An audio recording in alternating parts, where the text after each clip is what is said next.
So good morning guys. तो चलिए start करते हैं आज के यानी कि 2 अप्रैल के इंपॉर्टेंट करंट अफेयर्स को। तो इस प्रश्न में आपसे पूछ रहे हैं, अभी हाल ही में हॉकी इंडिया ने किसे सर्वश्रेष्ठ पुरुष खिलाड़ी के रूप में चुना है? तो आंसर होगा हार्दिक सिंह को। तो अभी हॉकी इंडिया ने छठे हॉकी इंडिया पुरस्कार 2023 की घोषणा की है, जिसमें पुरुषों में वर्ष का सर्वश्रेष्ठ खिलाड़ी चुना है हार्दिक सिंह को। वहीं महिलाओं में किसे चुना? तो सलीमा टेटे को चुना है। इनके अलावा PR श्रीजेश को बेस्ट गोलकीपर के लिए हॉकी इंडिया बलजीत सिंह पुरस्कार मिला। देखो, हार्दिक सिंह की बात करें तो ये हमारी पुरुष हॉकी टीम के उप कप्तान है और 2023 में उन्हें FIH यानी कि इंटरनेशनल हॉकी फेडरेशन का बेस्ट प्लेयर का अवार्ड भी मिला था। वहीं सलीमा टेटे की बात करें तो 2023 में एशियन हॉकी फेडरेशन का बेस्ट प्लेयर का अवार्ड उन्हें मिला था। बाकी हॉकी इंडिया की बात करें तो इसके अध्यक्ष हैं दिलीप टिर्की।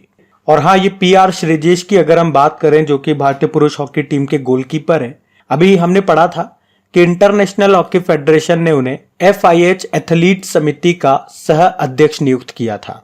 पढ़ा था अभी हम लोगों ने, तो ये भी एक इंपॉर्टेंट पॉइंट हो गया। और अभी आपको याद होगा FIH hockey 5S women's world cup जो कि हुआ था मस्कट में, ओमान की कैपिटल मस्कट में, पहली बार ये हुआ था अभी 2024 में ही, पहला ही एडिशन था। इसीलिए बता रहा हूं, इंपॉर्टेंट है। इसको नीदरलैंड ने जीता था, भारत को हराया था। और men's FIH player of the year 2023 भी चुना गया था किसे? हार्दिक सिंह को ही। जबकि बेस्ट गोलकीपर चुना गया था सविता पुनिया। देखो, इंटरनेशनल हॉकी फेडरेशन की भी अगर बात करते हैं तो हेडक्वार्टर मिलेगा आपको लुजेन स्विट्जरलैंड में, और इसके हेड है तैयब इकराम। तो ये पॉइंट्स ध्यान में रखना। अगला प्रश्न देखते हैं। फिर आपसे पूछ रहे हैं, अभी हाल ही में किस राज्य की माता बारी पेरा और पचरा को प्रतिष्ठित GI टैग मिला? तो आंसर होगा त्रिपुरा।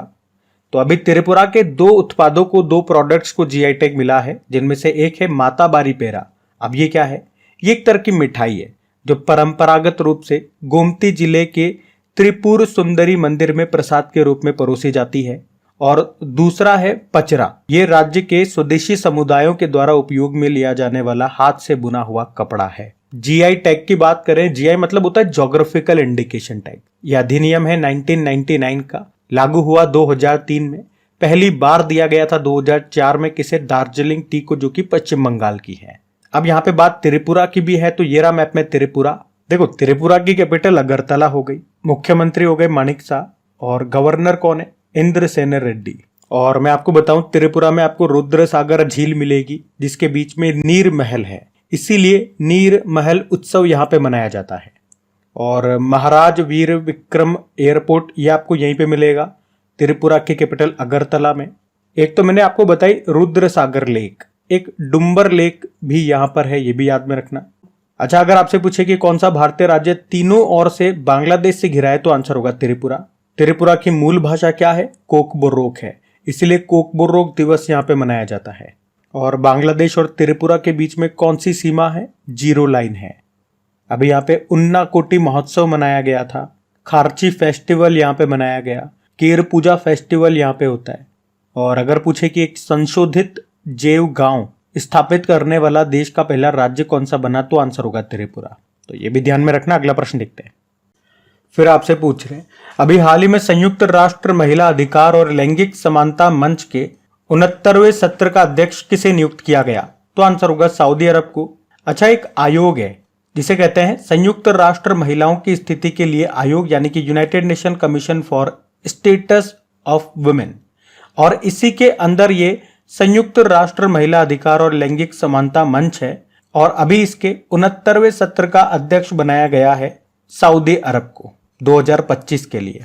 वैसे अभी वर्तमान में इसका जो 68 नंबर का सेशन है, यानी कि 68वें सत्र का अध्यक्ष अभी वर्तमान में फिलीपींस है, ये भी आप ध्यान में रखो। और अगले साल 2025 में इसका जो 69 नंबर का सेशन होगा, उसका अध्यक्ष सऊदी अरब को बनाया गया है। तो मैं आपको बता दूं कि यूनाइटेड नेशन ऑर्गेनाइजेशन में, UNO में, सऊदी अरब के जो राजदूत है, एम्बेसडर है, उनका नाम है अब्दुल अजीज अल वासिल, और वही 69वें सत्र में यहाँ पे इसके अध्यक्ष होंगे। अब बात यहाँ पे सऊदी अरब की है। बहुत सारे इंपॉर्टेंट फैक्ट्स मैं आपको सऊदी अरब से रिवाइज करवाने वाला हूँ। तो सऊदी अरब की कैपिटल क्या होती है? रियाद होती है। करेंसी है सऊदी रियाल। आपको बताया अभी सऊदी अरब की पहली महिला अंतरिक्ष यात्री बनी है कौन? रयाना बरनावी उनका नाम है। और अभी हमने पढ़ा था कि सऊदी अरब के रियाद में जॉय अवार्ड 2024 से सम्मानित होने वाली पहली भारतीय महिला बनी थी कौन? आलिया भट्ट। अभी सऊदी अरब के साथ हमने पहली बार एक नया एक्सरसाइज किया जिसका नाम है सदा तनसीक नाम से। अभी कहाँ पे किया? इसी साल राजस्थान में। और सऊदी अरब या रियाद में पहली बार शराब की दुकान, अल्कोहल स्टोर खोलेगा। अच्छा, ब्रिक्स में जो अभी 5 नए मेंबर शामिल हुए हैं, वैसे तो 6 होने वाले थे लेकिन 5 हुए, उसमें सऊदी अरब भी है। पूरे मैं आपको बताऊं 5 कौन कौन से हैं तो वो आपको याद होने चाहिए। सऊदी अरब, यूनाइटेड अरब अमीरात, ईरान, इजिप्ट और इथोपिया। कौन सा नहीं हुआ वो भी इंपॉर्टेंट है, अर्जेंटीना। और ये प्रश्न अभी किसी एग्जाम में पूछा गया था कि कौन सा नहीं हुआ शामिल। वैसे पिछले साल सऊदी अरब के साथ हमने अल मोहद अल हिंदी नाम का एक्सरसाइज किया था। आपको बताए 2034 में जो फीफा वर्ल्ड कप है वो कहाँ पे होंगे? सऊदी अरब में ही होंगे। और विश्व का सबसे बड़ा बालू का मरुस्थल ये आपको सऊदी अरब में मिलेगा जिसका नाम है रब अल खाली मरुस्थल। यहाँ पे अल नैफूद मरुस्थल भी आपको मिलेगा। और अगर पूछे ना आपसे कि फारस की खाड़ी और लाल सागर से सीमा बनाने वाला एकमात्र देश कौन सा है तो वो यही है, सऊदी अरब। तो ध्यान रखना ये पॉइंट्स। अगला प्रश्न देखते हैं। फिर आपसे पूछ रहे हैं कि भारत का पहला त्रिसेवा सामान्य रक्षा स्टेशन ये कहां पे स्थापित किया जाएगा? तो आंसर होगा मुंबई में। तो सशस्त्र बलों के द्वारा सेना, नौसेना और वायुसेना के लिए देश का पहला त्रिसेवा यानी कि ट्राई सर्विस सामान्य रक्षा स्टेशन ये मुंबई में स्थापित किया जाएगा, जिसका उद्देश्य होगा तीनों सेनाओं के बीच एकता को बढ़ावा देना। वर्तमान में भारत के पास कोई सामान्य रक्षा स्टेशन नहीं है। हाँ, पर 2001 में अंडमान निकोबार कमांड को एक पूर्ण ट्राई सर्विस कमांड के रूप में स्थापित किया गया था। अच्छा, अब यहाँ पे भारत में या विदेशों में जो चीजें पहली बार हुई है वो प्रश्न मैं आपको रिवाइज कराऊंगा। इस तरह के प्रश्न इंपॉर्टेंट होते हैं जो कि पहली बार हुए होते हैं।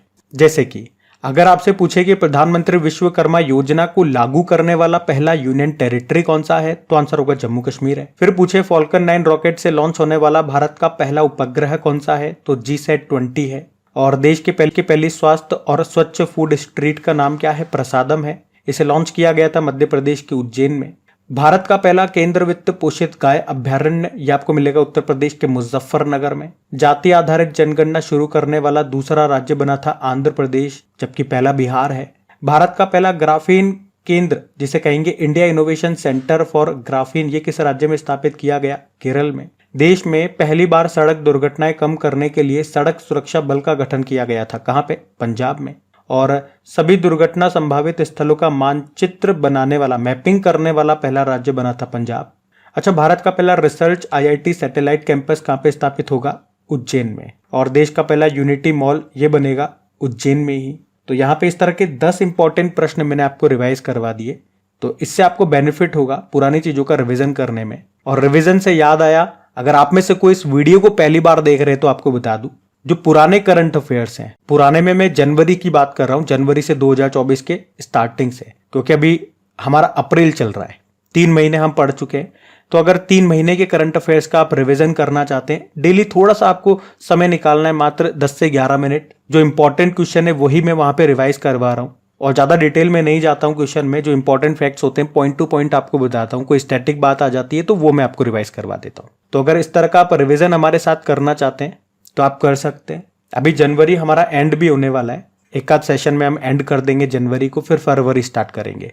और जनवरी का प्लेलिस्ट मैंने बना दिया है, जाकर के देख सकते हैं। और इस तरह से हमारे साथ अगर आप रिवीजन करेंगे तो आपको बहुत कम समय में, पता भी नहीं लगेगा, पुराने करंट अफेयर्स का भी आप रिवीजन होता रहेगा। आपको घर में भी एक्स्ट्रा टाइम देने की जरूरत नहीं पड़ेगी और सब बढ़िया हो जाएगा। एग्जाम में ये टेंशन नहीं रहेगी कि यार इतना सारा करंट अफेयर्स हो गया, मैं कोई भूल ना जाऊं पुराने करंट अफेयर्स, वो टेंशन छोड़ दो। बाकी एप्लीकेशन की मैं अपडेट दे चुका हूं, फिर भी स्टूडेंट्स के कमेंट्स आते हैं तो एक बार फिर से दे रहा हूं। 8 अप्रैल को बोला है डेवलपर ने कि प्लेलिस्ट पे आ जाएगी, जो पुरानी वाली एप्लीकेशन है वो हट जाएगी। इसीलिए मैं पुरानी वाली एप्लीकेशन में कुछ क्विज वगैरह अपलोड नहीं कर रहा हूं, क्योंकि मेहनत फिर मुझे वापस से करनी है जनवरी से, क्योंकि जितना भी उसमें करा है वो सब बेकार हो जाएगा। तो 8 अप्रैल को आ रही है, जैसे ही फाइनल आ जाएगी मैं एक बार फिर से आपको बताऊंगा। तो आप जुड़े रहिए क्रैक एग्जाम के साथ। पहली बार चैनल पे हैं तो इसे सब्सक्राइब करके बेल आइकन को प्रेस कर लीजिएगा। अभी अगला प्रश्न देखते हैं हम। और हाँ, सेशन अच्छा लगता है तो प्लीज इसे लाइक जरूर करना। आज के वीडियो के हमारे लाइक का टारगेट रखते हैं 7000 लाइक का। इसे अपने दोस्तों के साथ में स्टडी ग्रुप में एक बार शेयर जरूर करना। अभी अगला प्रश्न देखते हैं। फिर आपसे पूछ रहे हैं कि अभी कौन डिजिटल इंडिया ट्रस्ट एजेंसी की स्थापना कर रहा है, तो आंसर होगा आरबीआई। तो रिजर्व बैंक ऑफ इंडिया ये ऑनलाइन फ्रॉड पर रोकथाम के लिए डिजिटल इंडिया ट्रस्ट एजेंसी की स्थापना कर रहा है। आपने देखा होगा, कई बार सुना भी होगा कि बहुत सारी एप्लीकेशंस होती हैं जो ऑनलाइन लोन वगैरह देती हैं। तो इस तरह की एप्लीकेशन का ये वेरिफिकेशन करेगा और वेरीफाइड एप्लीकेशन का एक पब्लिक रजिस्टर बनाएगा। मतलब जो एप्लीकेशन वाकई में सही है, फेक नहीं है, उन्हें तो वेरिफिकेशन मार्क मिल जाएगा, और जो फेक एप्लीकेशन होंगी, जो फ्रॉड करती है लोगों के साथ में, उन्हें डिटेक्ट करके, उनका पता लगा करके फाइनली उन्हें प्ले स्टोर से हटवा दिया जाएगा। ये इसका मुख्य काम होगा। अब आरबीआई इसकी स्थापना कर रहा है, तो आरबीआई के बारे में जानते हैं। देखो, आरबीआई की स्थापना हुई 1 अप्रैल 1935 को। इसका मुख्यालय आपको मिलेगा मुंबई में। यह प्रश्न आता है कि आरबीआई की स्थापना किस समिति की सिफारिश पे होती है या किस आयोग की सिफारिश पे होती है, तो यंग हिल्टन आयोग, जिसे शाही आयोग भी कहते हैं। आरबीआई का राष्ट्रीयकरण, नेशनलाइजेशन हुआ 1949 में, 1 जनवरी 1949 को। वर्तमान में इसके गवर्नर शक्तिकांत दास हैं, 25वें नंबर के हैं। गवर्नर से भी 2 तरह के प्रश्न बन जाते हैं। पहले ब्रिटिश गवर्नर का नाम क्या है? ऑसबॉर्न स्मिथ है। और पहले भारतीय गवर्नर थे सीडी देशमुख। और सीडी देशमुख से क्या याद आता है? अभी मुंबई के चर्च गेट रेलवे स्टेशन का नाम इन्हीं के नाम पे रखा गया था। ये जो आप सामने देख रहे हो, ये आरबीआई का लोगो है। यहां से भी प्रश्न बना है एग्जाम में कि इसमें जो पेड़ है वो कौन सा है? पाम ट्री है, ताड़ का पेड़। और जो जानवर है वो रॉयल बंगाल टाइगर है। और आरबीआई के जो पूर्व गवर्नर रह चुके हैं रघुराम राजन, अभी उनकी बुक आई थी ब्रेकिंग द मोल्ड, री इमेजिंग इंडियाज इकोनॉमिक फ्यूचर। और अभी global finance central banker report 2023 में आरबीआई के जो गवर्नर है शक्तिकांत दास, उनको A+ रेटिंग दी गई थी। अभी आरबीआई ने अंतर्दृष्टि पोर्टल को लॉन्च किया था। उससे पहले 100 डेज 100 पेज नाम से एक अभियान शुरू किया था। तो ये सारे पॉइंट्स आप ध्यान रखना, आरबीआई से संबंधित है। अगला प्रश्न देखते हैं। फिर आपसे पूछ रहे, अभी हाल ही में भारतीय नौसेना ने किस ऑपरेशन के तहत ईरानी जहाज जिसका नाम है अल कंबर, इसको बचाया है? तो आंसर होगा ऑपरेशन संकल्प। तो अभी भारतीय नौसेना ने हिंद महासागर में ऑपरेशन संकल्प के तहत एक ईरानी मछली पकड़ने वाला जहाज है जिसका नाम है अल कंबर, तो उस जहाज को और उस चालक दल थे उनको समुद्री डाकुओं से बचाया। इसमें भारतीय नौसेना के आईएनएस सुमेधा और आईएनएस त्रिशूल नाम के जहाज ने इस कारनामे को अंजाम दिया और इस ईरानी जहाज को बचाया। उस जहाज में जो 23 पाकिस्तानी नागरिक थे उनको सोमाली के समुद्री लुटेरों से बचाया। अच्छा, इसी तरह के हम लोग कई सारे ऑपरेशंस पढ़ते हैं करंट अफेयर्स में। आज चलो उस सारे ऑपरेशंस में आपको रिवाइज करवाता हूं, आपको मजा आएगा पढ़ करके। जैसे कि ऑपरेशन करुणा, मोचा नाम का चक्रवात आया था और उससे प्रभावित होकर म्यांमार की सहायता के लिए हमने ये ऑपरेशन करुणा शुरू किया था। एक ऑपरेशन गंगा आपने पढ़ा, यूक्रेन से भारतीयों को वापस लाने के लिए चलाया। ऑपरेशन देवी शक्ति, अफगानिस्तान से भारतीयों को वापस लाने के लिए हमने चलाया था। ऑपरेशन दोस्त, तुर्की और सीरिया में भूकंप आया था, वहां पे मदद के लिए चलाया था। ऑपरेशन कावेरी, तो युद्धग्रस्त सूडान से अपने नागरिकों को निकालने के लिए चलाया ऑपरेशन कावेरी। ऑपरेशन मेघदूत की बात करें तो 1984 में सियाचिन में विजय पाने के लिए चलाया। Operation all out, Jammu Kashmir में आतंकवादियों को मारने के लिए चलाया था। ऑपरेशन पोलो, हैदराबाद को भारत में मिलाने के लिए 1948 में चलाया था। वहीं ऑपरेशन ध्वस्त की बात करें तो नेशनल इन्वेस्टिगेशन एजेंसी ने देश भर में आतंकवादियों, गैंगस्टरों और ड्रग तस्करों के नेटवर्क को लक्षित करने के लिए चलाया था ये ऑपरेशन। आपको याद होगा हमास ने इजराइल पर हमला किया था, उसे कोड नेम दिया था अल अक्सा फ्लड। वहीं इजराइल ने जवाबी हमला किया था, उसको नाम दिया था आयरन ऑफ स्वॉर्ड। और ऑपरेशन अजय भी इसी से संबंधित है। भारत ने इजराइल से अपने नागरिकों को निकालने के लिए चलाया था। ऑपरेशन चक्र 2 याद होगा, सीबीआई ने चलाया था वित्तीय धोखाधड़ी को रोकने के लिए। ऑपरेशन अमृत, केरल ने राज्य में एंटीबायोटिक्स का जो दुरुपयोग हो रहा है उसको रोकने के लिए चलाया था ऑपरेशन अमृत। ऑपरेशन आहट की बात करें, रेलवे प्रोटेक्शन फोर्स ने चलाया था महिलाओं और बच्चों की तस्करी को रोकने के लिए। ऑपरेशन उपलब्ध, ये भी रेलवे प्रोटेक्शन फोर्स ने चलाया था रेलवे टिकट की कालाबाजारी को रोकने के लिए। ऑपरेशन सर्द हवा गर्म हवा, बॉर्डर सिक्योरिटी फोर्स चलाता है इसे हर साल राजस्थान में पाक सीमा से घुसपैठ को रोकने के लिए। और ऑपरेशन सर्वशक्ति, भारतीय सेना ने आतंकियों को समाप्त करने के लिए जम्मू कश्मीर में यह ऑपरेशन सर्वशक्ति चलाया था। किसके तहत चलाया था या किसके तर्ज पे, ये पूछेंगे तो ऑपरेशन सर्प विनाश के तर्ज पर चलाया था। ये जो ऑपरेशन सर्प विनाश जो मैं बोल रहा हूं, इसे भी आतंकियों को खत्म करने के लिए चलाया गया था जम्मू कश्मीर में ही। ये बात है सन 2003 की। और अभी लेटेस्ट हमने पढ़ा था ऑपरेशन इंद्रावती, हेती से भारतीयों को निकालने के लिए चलाया था, वहां पे हिंसा फैल रही है उस कारण से। तो ये इंपॉर्टेंट ऑपरेशन हमने पढ़े, इनको ध्यान में रखना। अगला प्रश्न देखते हैं। फिर आपसे पूछ रहे हैं अभी हाल ही में मेघयान 2024 का आयोजन ये कहां पे किया गया? तो आंसर होगा कोच्चि में।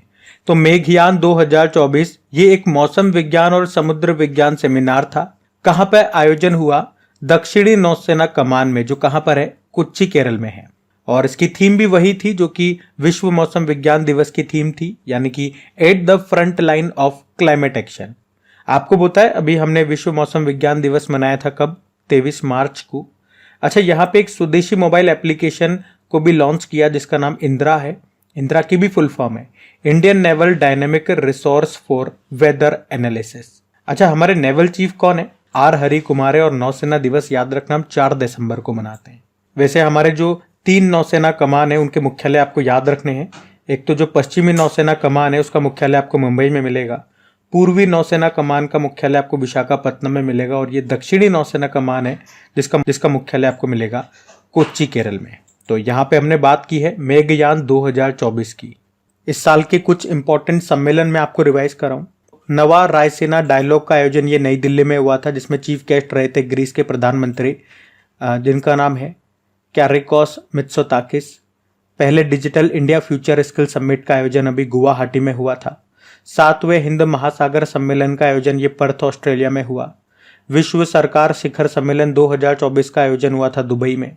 और ये सबसे इंपॉर्टेंट है कि भारत यूनेस्को के विश्व धरोहर समिति की अध्यक्षता करेगा 2024 में। इसका ये 46 नंबर का एडिशन होगा। अभी vibrant Gujarat global trade show का आयोजन ये हुआ था गांधीनगर में, जिसमें चीफ गेस्ट रहे थे यूनाइटेड अरब अमीरात के प्रेसिडेंट। और नवा अंतर्राष्ट्रीय विज्ञान महोत्सव का आयोजन ये फरीदाबाद हरियाणा में हुआ। तो ये कुछ समिट्स मैंने आपको रिवाइज कराया, इनको ध्यान में रखना। अगला प्रश्न देखते हैं।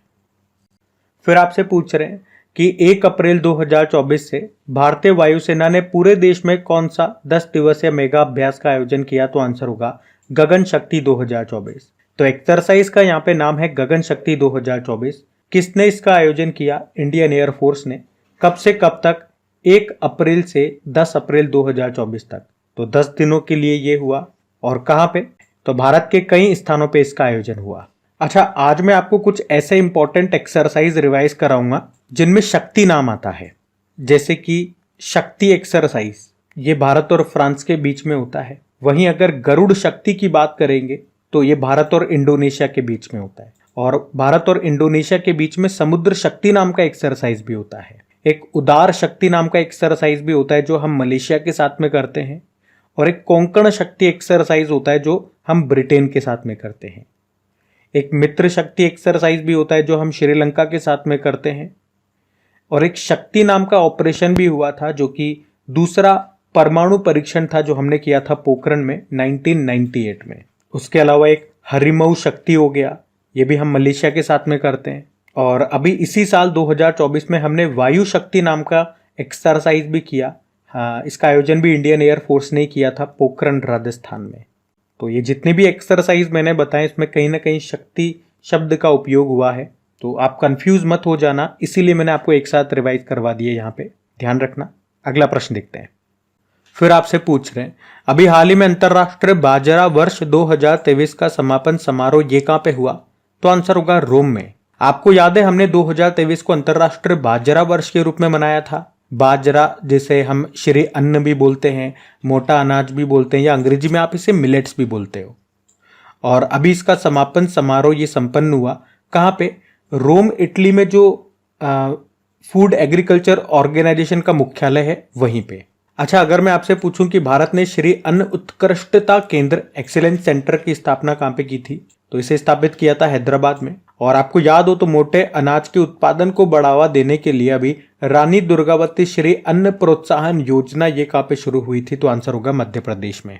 अच्छा, ये तो हमने 2023 की बात करी कि हमने बाजरे का अंतर्राष्ट्रीय वर्ष के रूप में मनाया 2023 को। और अगर पूछो 2024 को हम किसके रूप में मना रहे हैं, तो अंतर्राष्ट्रीय कैमेलिड्स वर्ष के रूप में घोषित किया गया 2024 को। और अगर ये आपसे पूछे कि भारतीय सेना ये 2024 को किसके रूप में मना रही है? प्रौद्योगिकी अवशेषण के वर्ष के रूप में, यानी कि टेक्नोलॉजी एब्जॉर्प्शन ईयर। ये दोनों पॉइंट आप ध्यान में रखना। यूनाइटेड नेशन ने तो 2024 को अंतर्राष्ट्रीय कैमेलिड्स वर्ष घोषित किया और भारतीय सेना ने प्रौद्योगिकी अवशोषण का वर्ष इसे घोषित किया है। तो दोनों पॉइंट मैंने आपको बता दिए, ध्यान में रखना। अगला प्रश्न देखते हैं। फिर आपसे पूछ रहे अभी हाल ही में उत्कल दिवस ये कब मनाया गया, तो आंसर होगा 1 अप्रैल को। तो अभी उड़ीसा ने 1 अप्रैल को उत्कल दिवस के रूप में मनाया है। एक्चुअली में 1 अप्रैल 1936 को उड़ीसा राज्य की स्थापना के उपलक्ष्य में हर साल हम उत्कल दिवस के रूप में मनाते हैं। आपको बताया उड़ीसा बिहार से अलग होकर के ये बना था और 2024 में उड़ीसा ने अपना कौन सा स्थापना दिवस मनाया, 89 नंबर का 89वां स्थापना दिवस। और आपको बता दूं उड़ीसा दिवस को विशुवा मिलन भी कहा जाता है। प्राचीन इतिहास में कलिंग, उत्कल, उद्र, तोशाली और कौशल उड़ीसा के ही ये सारे नाम हैं। उड़ीसा का नाम इसके मध्य क्षेत्र में रहने वाली ओड्रा जनजाति के नाम पे रखा गया था। और आपको याद तो होगा ही कि 113वें संविधान विधेयक 2011 ने उड़ीसा का नाम बदलकर ओडिशा कर दिया था। अच्छा, वैसे 1 अप्रैल को आरबीआई का स्थापना दिवस भी होता है। आरबीआई की स्थापना 1 अप्रैल 1935 को हुई थी और इस बार आरबीआई ने अपना 90वां स्थापना दिवस मनाया। और इस मौके पर प्रधानमंत्री नरेंद्र मोदी ने 90 रुपए का एक स्मारक सिक्का भी जारी किया जो कि शुद्ध चांदी से बना है, जिसका वजन 40 ग्राम है। बाकी आरबीआई के बारे में आपको बता ही चुका हूं, जैसे कि मुख्यालय आपको मिलेगा मुंबई में, हेड शक्तिकांत दास है। इसकी स्थापना किस आयोग की सिफारिश पे हुई, हिल्टन यंग आयोग हो गया। राष्ट्रीयकरण हुआ 1 जनवरी 1949 को। पहले British governor sir Osborne Smith थे और पहले भारतीय गवर्नर सीडी देशमुख थे। तो गाइस ये था आज का आपका करंट अफेयर्स का सेशन। अगर पसंद आए तो प्लीज लाइक जरूर कीजिएगा और दोस्तों के साथ में शेयर जरूर करना। कमेंट करके जरूर बताना आपको वीडियो आज का कैसा लगा। बाकी चलो अभी कल के करंट अफेयर्स का मैं आपको क्विक रिवीजन करा दूं, फिर हम सेशन एंड करते हैं। तो पहला प्रश्न आपसे पूछा था अभी, फिक्की लेडीज ऑर्गेनाइजेशन के अध्यक्ष बनिए कौन, जॉय श्री दास वर्मा। फिर पूछा भारत का जेम पोर्टल वैश्विक स्तर पर ई कॉमर्स प्लेटफॉर्म के मामले में कौन से स्थान पर है, तो आंसर होगा 3रे स्थान पे। फिर पूछा मियामी ओपन में मेंस डबल का खिताब किसने जीता, रोहन बोपन्ना और मैथ्यू एबडेन ने। फिर पूछा international transgender day of visibility के रूप में कब मनाया गया, 31 मार्च को। फिर पूछा अडानी समूह ने दुनिया के सबसे बड़े एकल स्थान वाले तांबा विनिर्माण संयंत्र का उद्घाटन किया, कहाँ पे, गुजरात में। फिर पूछा मेक इन इंडिया पहल के तहत गुरुग्राम में किसने एरोस्पेस सर्विसेज इंडिया लॉन्च की, तो आंसर होगा इजराइल। फिर पूछा अभी 900 वर्ष पुराने चालुक्य शिलालेख की खोज कहाँ पे हुई, तो आंसर होगा तेलंगाना। फिर पूछा अडानी पोर्ट्स ने 3,350 करोड़ रुपए में किस राज्य के गोपालपुर पोर्ट का अधिग्रहण किया, तो आंसर होगा उड़ीसा। फिर पूछा अभी किस स्थान की सांझी क्राफ्ट को जीआई टैग मिला, तो आंसर होगा मथुरा। और आखिरी प्रश्न पूछा कि स्वामी स्मरणानंद का निधन हो गया, उनका संबंध किस संस्था से था, तो आंसर होगा रामकृष्ण मिशन। अभी कल का होमवर्क प्रश्न देखते हैं और सेशन एंड करते हैं। तो कल के वीडियो में आपसे पूछा गया था प्रधानमंत्री सूर्य घर मुफ्त बिजली योजना के अंतर्गत कितनी बिजली मुफ्त उपलब्ध कराई जाएगी, तो आंसर होगा 300 यूनिट। तो आप सभी ने प्रश्न का बिल्कुल सही उत्तर दिया। अब ये आज का आपका होमवर्क प्रश्न।